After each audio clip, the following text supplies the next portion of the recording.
Hello everyone and welcome back to Terraria. We are back at it again. In the last episode we took on just all kinds of rain. There was all kinds of nighttime events and rain. There was blood moons and slimes and all kinds of crazy stuff. And we are back getting ready for the next major boss, which I think is going to be the Eye of Cthulhu. And we actually have two suspicious looking eyes from chests that we found that can summon said Eye of Cthulhu. We also have a lot of ingredients here to start making a potion farm. Just getting ready for that. But we also have that ready to go. So if we want to, we can actually trigger the Eye of Cthulhu whenever we want. I've loaded up on musket rounds, bought just a heck of a lot of them, so I should be good for a while on those. My nasty musket up here. And honestly, we could probably take it on right now if we wanted to. It's almost nighttime, but I think what I want to do first in this episode is just go on a little bit of an exploration grinding spree. I want to see what's around. There's a lot of space here to explore. Knowing that, like, you know, there's still a dungeon here to find, and I think it might be, I feel like it's somewhere around here. Right, this is where it would normally be, or maybe it's here. I don't know. It's got to be here somewhere. I don't think it's gonna be in the jungle. So my best guess is underneath one of these things. It could be under. It could be in here, maybe, but it'd be too close to the jungle. I'm gonna check over on the left. I'm gonna just check in these areas here. Try to figure out where it could possibly be, and I'm just gonna explore a little bit. Maybe I'll go back into the ice biome and explore that more, or maybe I can find some other biomes to check out. But either way, I'm just gonna gear up, and I'll make note of any important accessories or power-up items that I find along the way. Things that I'm looking for are going to be things like, actually I'm pretty good on accessories. Maybe if I find any other, Hermes boots is probably the big one. Hermes boots is probably my big one that I'm looking for right now. We're actually doing pretty good on movement. I would like to see a little bit more horizontal speed, but yeah. All right, so I will let you guys know how it goes, and I will see you in just a second. All right, so the good news is my intuition was right, and I just went down the tree. I figured the dungeon's got to be on the left somewhere, and I decided I didn't want to like mess up the nice like you know, altar thing. So I went to the side a little bit, and then I just bombed my way down. I just used bombs all the way, sticky bombs, and sure enough, I have found the old man and the entrance to this dungeon. Now, I'm not entirely sure. Normally, when you are under the surface and you enter the dungeon, a dungeon guardian comes and tries to attack you. So I'm curious what's going to happen with that. There's really no room for me to do like anything here. I don't even know how to get in.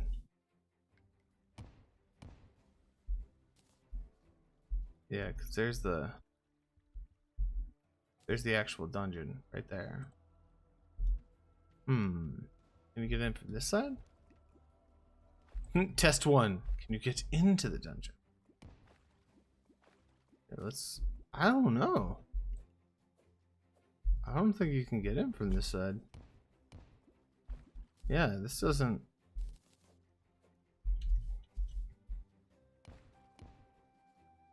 There's no door there. So if that's the case, I mean, I might be barred from coming in here until I get the next pickaxe. Sometimes you can like do this boss first. Oh wait, no, I can get in here, right? The second question is it gonna let me, considering, so, oh, look at all the sand I have to get through.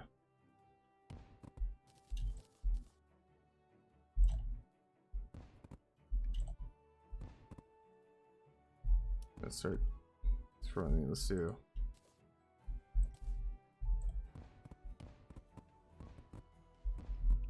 Yeah.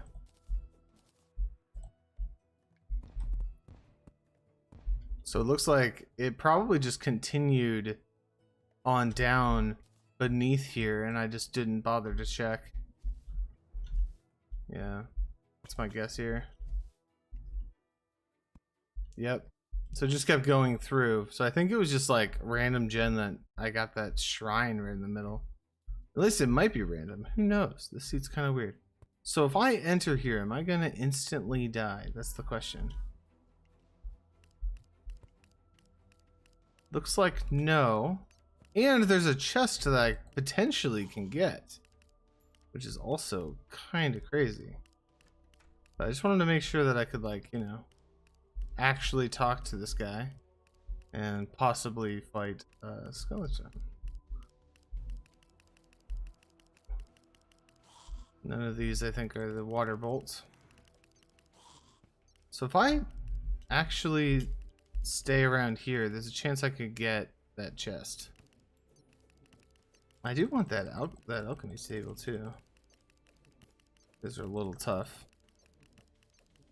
There's 3 of them? Jeez. Where are my finxes? Killing something. Definitely shouldn't be here right now. Let's over here. These any of these water bolts? Nope, they're just normal books.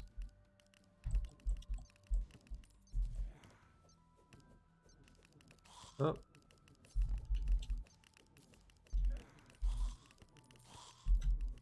Oh, I got a Nazar. Oh. Gotta be careful. Alright, I need these finxes here with me.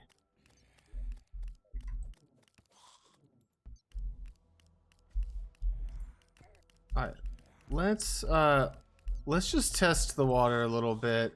I'm feeling gutsy. Let's grab this table, and we're gonna go and spawn the ancient guardian. So if you go below a certain depth in the dungeon, and without killing a skeletron, an ancient guardian comes up and kills you.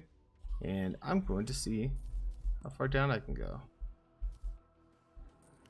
Oh, right about there. Did you hear it? Did you hear the audio cue? It was the raw sound. So, not very far, but hey, we've now found that the dungeon is right here. So, we now know where that is, how to do it. Honestly, I'm not sure about fighting Skeletron, because normally you fight him on the surface and you have a lot of room to move. I might just have to blow out a big hole in the side of this till I can make room for it. But anyway, I'm going to continue exploring and we'll see where we go from there. I'm glad I was able to find that. Cool.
All right, well, I think I was getting the groove of it. Obviously, if you guys just saw what happened, I kind of died to the Eye of Cthulhu. I was trying to put it in my bag. I wasn't trying to use it, but it happens to the best of us. Anyway, Goblin Army is now approaching from the west, so let's head over to our little arena here to kind of prepare for it. I'm gonna add a few more lights to this because I hate this, like, it's daytime, but I'm also like not super lit up yet.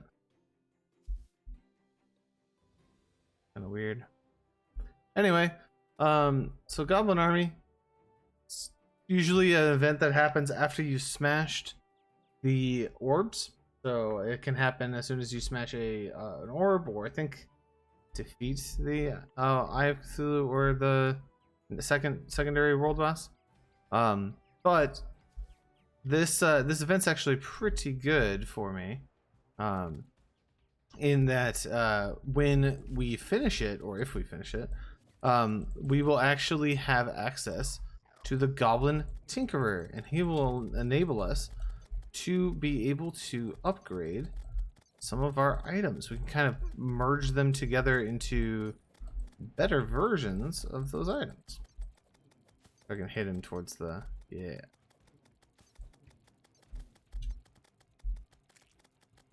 There we go. Yeah, I was just trying to get the cloud to kill it. No reason for the cloud specifically, but I just thought it'd be funny. Alright. I put on, I had some in my inventory, so I actually chugged a featherfall potion, so my jumps are really high right now. I'm kind of floaty.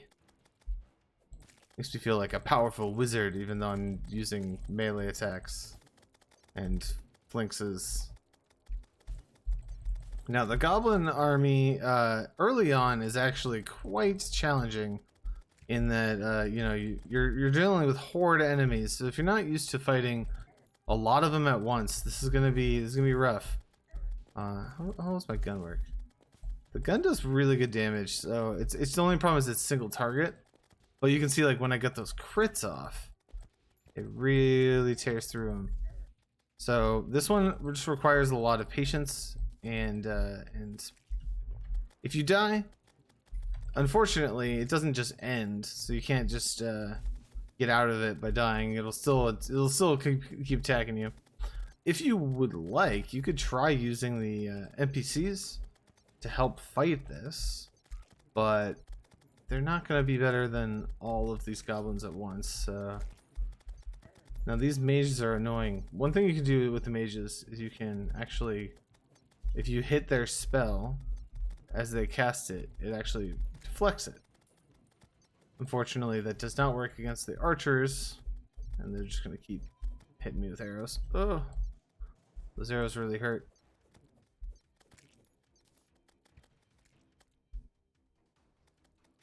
I can hear my flinxes going off. Here we go. Just use this for a second.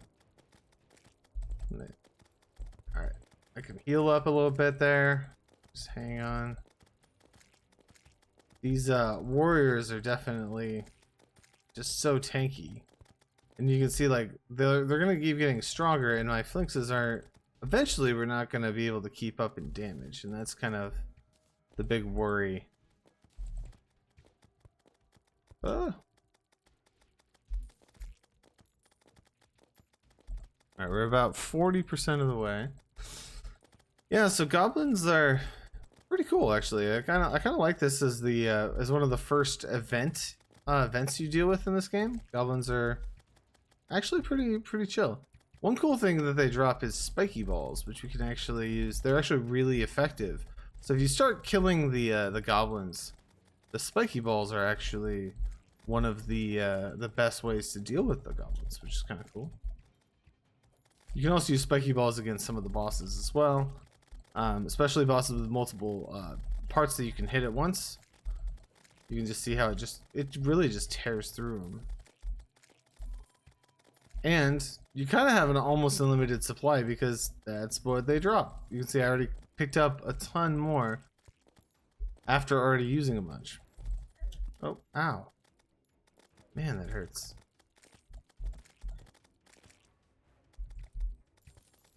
You can also use that frostburn. You can see it's starting to tick a little bit and help out.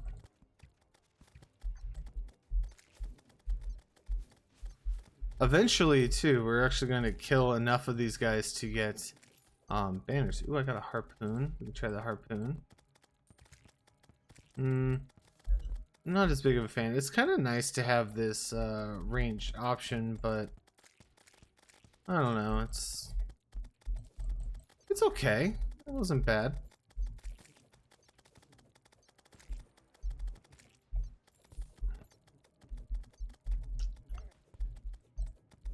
After this first encounter with the goblins, I feel like after that point, any other time you see the goblins is just kind of annoying. But the first time, it can be a little challenging. We're lucky because we're actually geared up decently well. But so I've actually had encounters with them even earlier when I didn't have the same gear. I think if you can take on like King Slime, you can get through one of these. It's not the end of the world.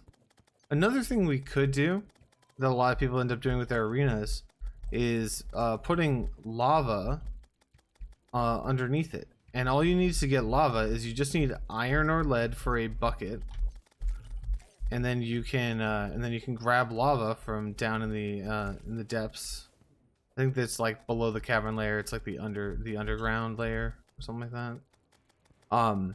And we can put lava along the bottom here, so when they walk over it, they take damage.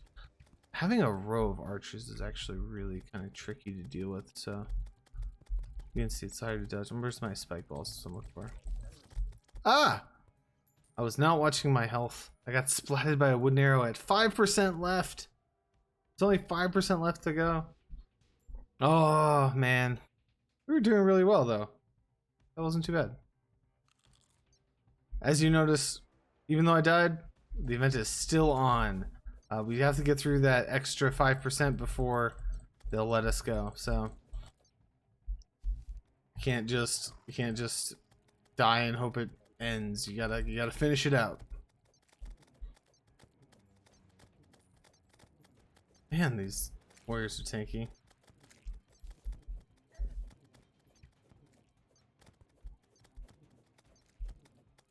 Alright, the Goblin Army has been defeated. So at this point, no more should spawn. We just have to finish what's already here. Oops. Hiccup. What's already here. And then we're golden.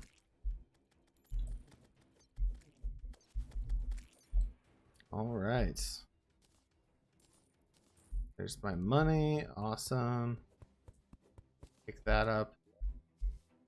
One thing we can actually do with these headstones, I left 2 of them on the ground earlier. There's a new summon in the game that came with the Terraria and Don't Starve crossover event, called Abigail.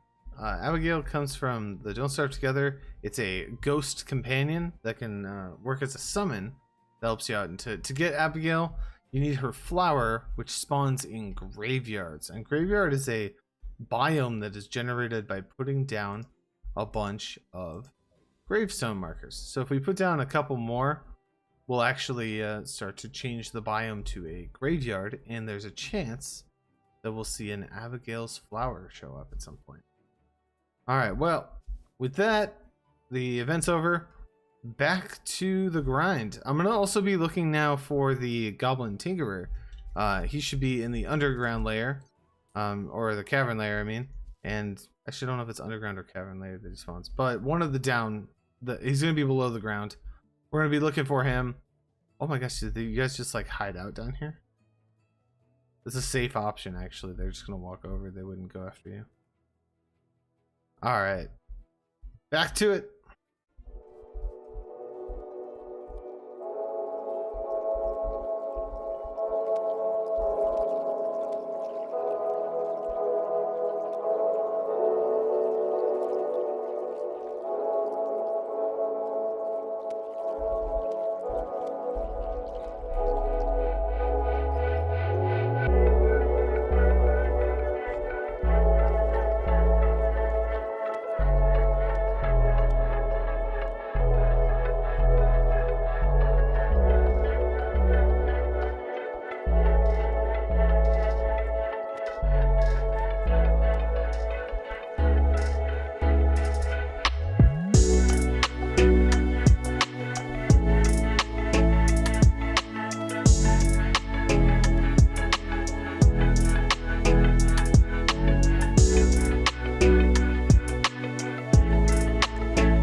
All right, we are back home, and after a lot of looting, probably about like 30 minutes or so worth of looting, I have quite the collection. So if you noticed, I also noticed I had a golden key in my inventory. I think I got it from I must have got it from one of the mobs in the dungeon we were visiting the first time, because I was just looking at that like, why do I have a golden key?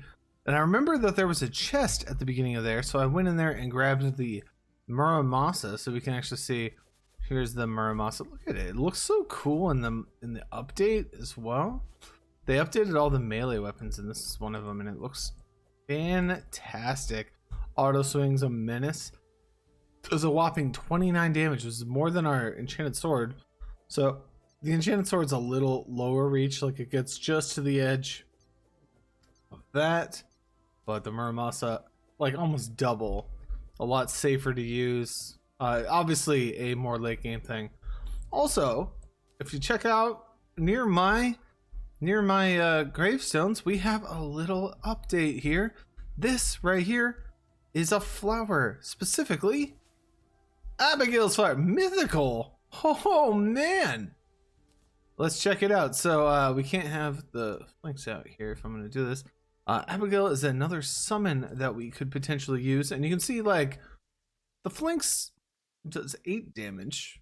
Go this 7, although I don't think they can crit or anything. But check it out. There's Abigail from Don't Starve Together. And if we use our second summon that we get from our chest here, it upgrades her. So her little flower thing changed a little bit. She's a little tankier, does a little bit more damage.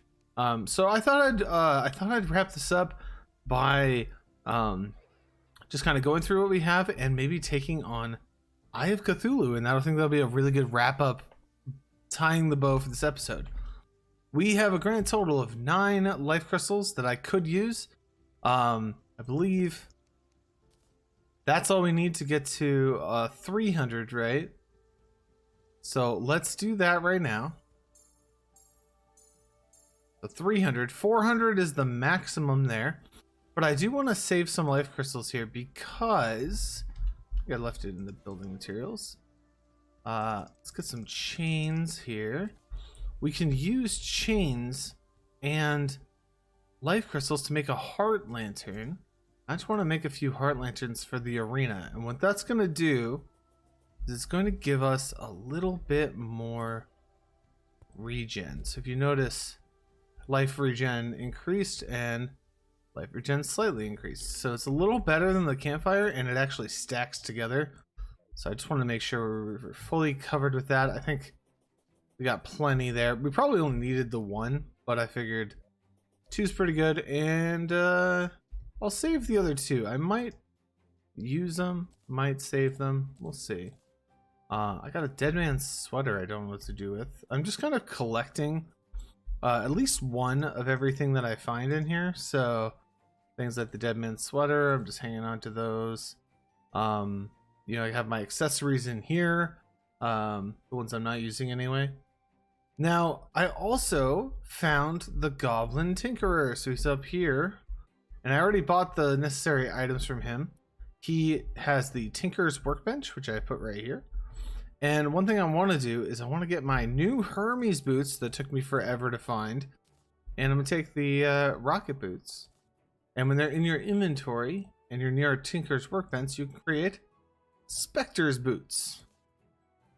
Nice. So the Spectre boots will allow me some pretty good flight. Look at that. I can fly. I can really fly for days, especially with all the blizzard in the bottle, the double jump, and the Spectre boots. And I think the order of them in your inventory determines the order that they happen in. So if I put the Clyde in the bottle first, it'll be Puff. Oh, maybe not. Nope, it actually didn't change the order there. That's surprising. What if I have Spectre boots first? Ah, so maybe there's just a precedence on here. So it looks like Blizzard in the Bottle is happening first, then the Cloud, and then the Spectre boots. That's interesting. Trying to debate which one I need more between those two. I also don't really need the climbing claws, to be honest. We would do like something like that. And I think we are pretty well set. The other thing that I'm going to do is I have a lot of these materials here. I went and got some bottled water. Just they used all the empty jars that I got from all the chests when near a water source and filled them up. And I'm just going to grab some stock potions. I also need some lead or some iron for the iron skin potions. And I just want to load up on a few of them. So these are the potions I like. We got the regen potion, fighting life regen. We got the armor potion, gives you 8 defense. That's almost double what I currently have. It's like iron skin potions are excellent to have. There's also mana potions in case I want to use magic, although the only magic thing I have right now is the crimson rod, so I'm probably not going to be using magic in this fight. But if you wanted 20% magic damage increase, just takes Moonglow, Deathweed, and a Fallen Star, and that's 20% damage. Actually, you know what? Let's put it on just for this. 20% extra damage on the Crimson Rod. Other things we can do is the Archery Potion. Increase bow damage and arrow speed. This will really help our bow situation. I also could upgrade my bow if I really want to. I also have some platinum now. I found some platinum ore, but we can upgrade the bow to either platinum or a gold. It looks like platinum does more damage. Let's just grab a platinum bow. 13 damage. That'll replace our iron one, and we should be good to go. Any other potions I want to make? Builder, archery, night owl. I'll get a night owl just so we can see what we're doing. Hunter potion shows location of enemies. I have like a bunch of them that were just in my stash here. Don't want to use that one. All right, looks to be pretty good. We could also get some jester arrows, although I have quite a bit. We could use those first and see how it goes.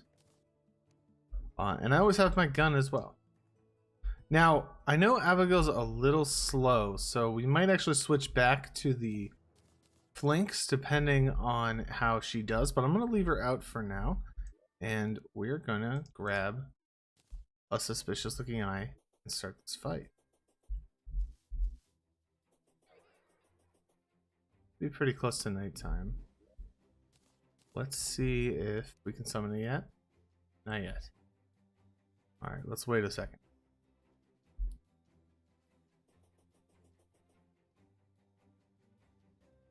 Gotta be really close by now. Oh, there's the sun. I see it.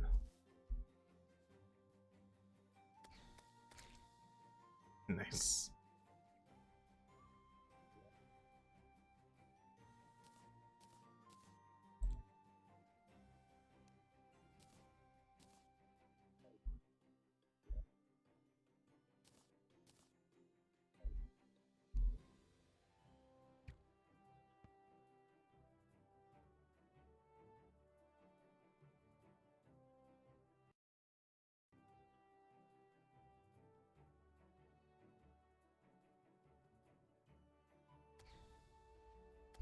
Oh, looks like the Eye of Cthulhu is coming to me.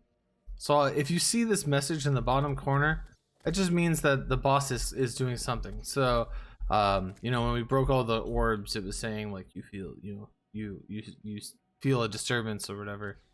There goes Abigail, just shredding things.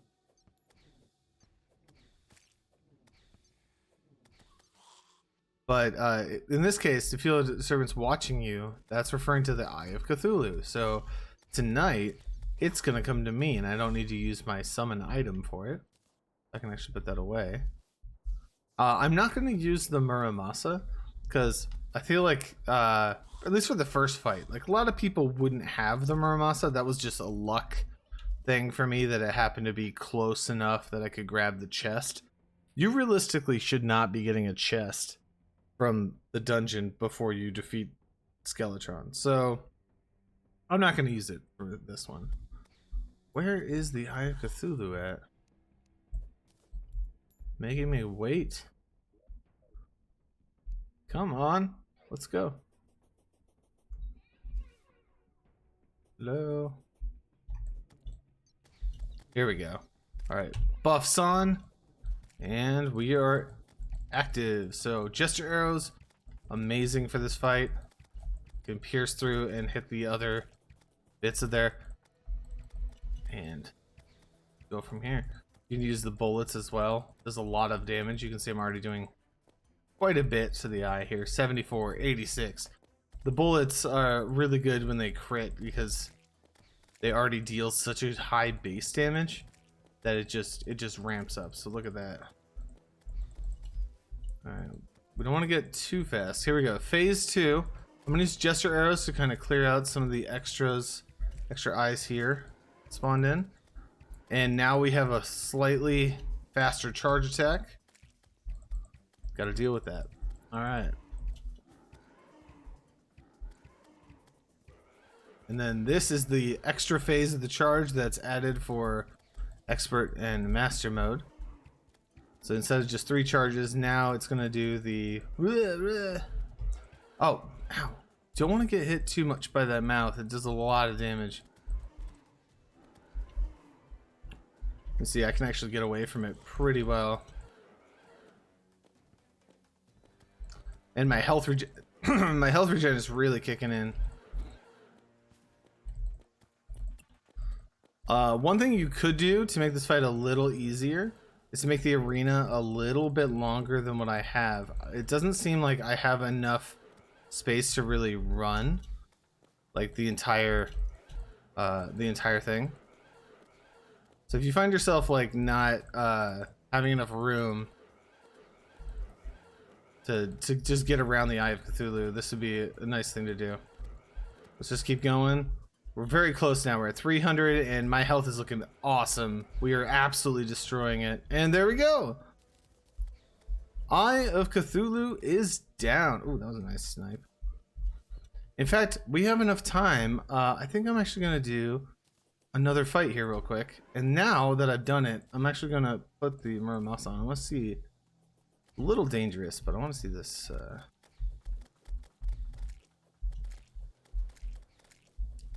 It's actually kind of amazing. It's a little dangerous to do it, but when you get that damage off, look at that. And especially in this phase when you're not being charged at, it's not too bad. I think the iron skin is really helping just reduce the amount of damage I take. You want to make sure with all these fights that at least if you're not 100% familiar with them, you want to make sure you're buffed up so that you can you do them well. The difference between having the buffs and not having the buffs is actually very, very drastic. Oh, you know what? I haven't even been using this. I should just have that. Should probably put it in the middle of the arena. Somewhere like there. That way when it comes through, it at least takes a little bit. It's not a lot, but every little bit helps. 107, wow. Some of these crits are really good on this gun. Really like it. If you don't have this gun, if you just have a Crimson World, you're not gonna get the musket. What you'll get is the there's like a pistol from the Crimson. It's not, in my opinion, it's not as good because it's not as high base damage. This is 37 base damage, but it's pretty good. All right, one more fight, and that will do it for this episode. We will open up our treasure bags and that'll be good. You can also if you use a grappling hook, then you can hold yourself onto a platform and you don't actually get moved around. Probably not the best idea, but I just wanted to get a few more hits in. Use your using my health as a resource is kind of something you can do if you're not worried about dying. kind of bait out your own health. Look at my regen right now, by the way. All of the effects that I have are really working for me. Already back at full again. I have, just to let you guys know, I have regeneration from the potion. So the potion of regen. I have a well-fed buff. So I basically ate some food. I think I made the food out of, the one that I ate was out of goldfish from all the rain. Like there's little goldfish that'll walk around in the daytime. I caught them with a net, and then I used it with I think it was a mushroom to make some sort of goldfish soup kind of thing. That's the food I used. There's a lot of food in this game. You can use pretty much anything. I've also found some food off of like trees and things like that. Like apricots and stuff like that. You just want some sort of well-fed buff because it gives you free stats and health regen. And then, as discussed before, we have the campfire and the heart lantern. And there you go. That's how you defeat the Eye of Cthulhu without any problems at all. The items that I'm really using are accessible to everybody, so no excuses on this one. Like I said, the musket that's been the real gem in this fight was from the corruption. To do that, Abigail, you saw how I got Abigail. I just put a couple gravestones down and then just waited. And all of the other stuff was just collected through, you know, potions, making... Here's that goldfish that I was talking about. So you can just grab that goldfish. And with a mushroom... Let me grab the mushroom too. There's one in here.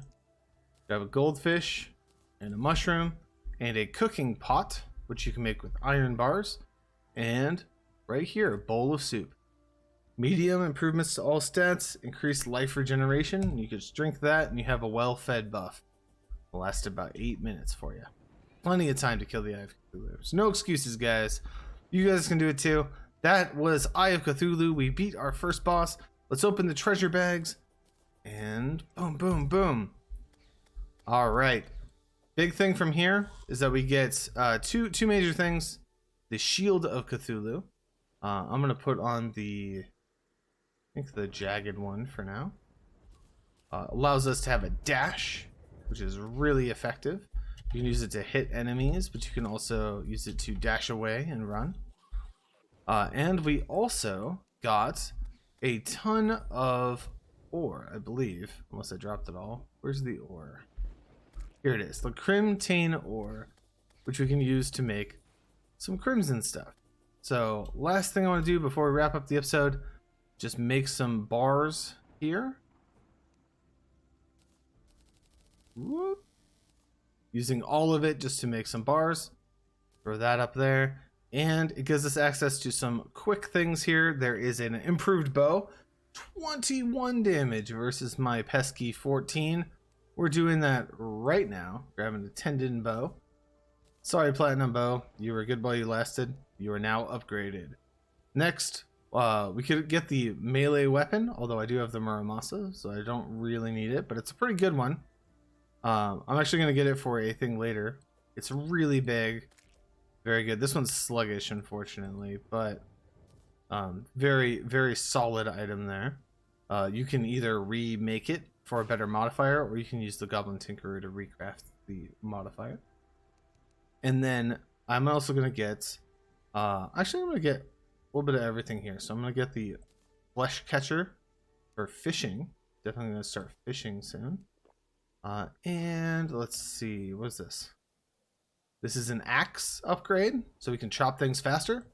Also, we could use it as a weapon. Look at that reach. That's pretty good. I'm going to replace my copper axe with this one. And it's legendary, too. Wow. And the last one is a yo-yo. You can make a yo-yo and hit people with it. So if we want this goldfish, we just pop.